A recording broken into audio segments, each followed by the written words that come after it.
Evet, bu ay şehitler ayı. Tarihe bakılırsa bu ay sanki kurmaya yüz tutmuş, ümmet ağacını kanlarıyla sulamaya çalışan kahraman insanların peşi sıra düştükleri aydır. Evet, yine 1 Şubat ayı gelmişti ve yine sulamak lazımdı ümmet ağacını.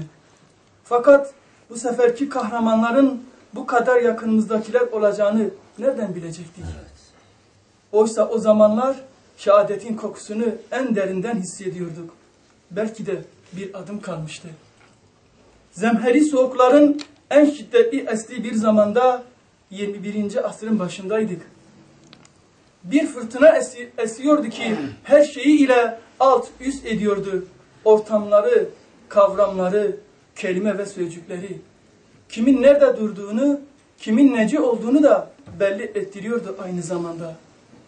Mazlumların sorulamadığı, tanınmadığı, sahiplerinin Allah'tan başka olmadığının aynen yakın görüldüğü, düşeni bir sorup bir el atmak şöyle dursun, iyi olmuş, az bile olmuş deyip dur bir tane de ben vurayım diyen kardeşlerimiz, sessiz bir ortam oluşmuştu.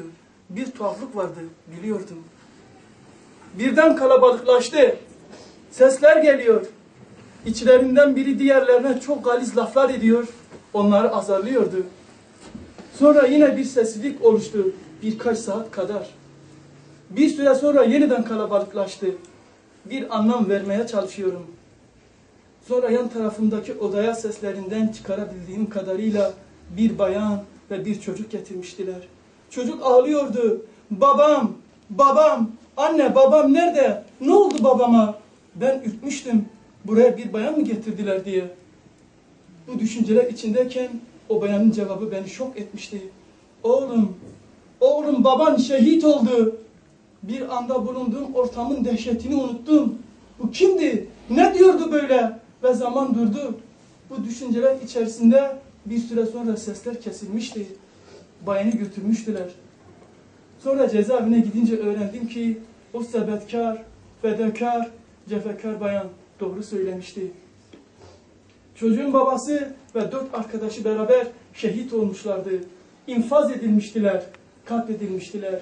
Şehit Sabahattin Sab, şehit Nuri Balka, şehit Murat Hayva, şehit Zahir Hayva,